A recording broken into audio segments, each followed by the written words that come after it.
এলাকার উন্নয়নকে দেখে রাখা এই 4 ব্যক্তির দায়িত্ব। ঠিক আছে তো?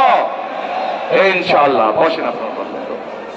প্রিয় ভাই বোনেরা, প্রথমেই বক্তব্যের শুরুতে প্রথমেই বলেছি যে এটি কিন্তু আজকে আমার খুব ভালো লাগছে, কারণ আমি নানি বাড়িতে এসেছি।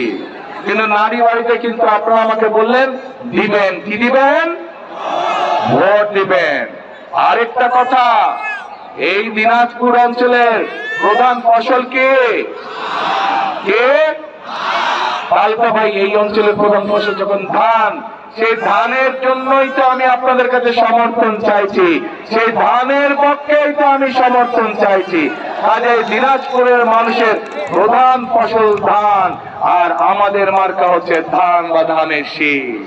প্রিয় ভাই বোনেরা, প্রিয় মা বোনেরা, আসুন আজকে আমাদের এই জনসভার প্রতিজ্ঞা হোক, আজকে আমাদের এই জনসভার শপথ হোক দেশ গঠনের শপথ, রাষ্ট্র পুনর্নির্মাণের শপথ,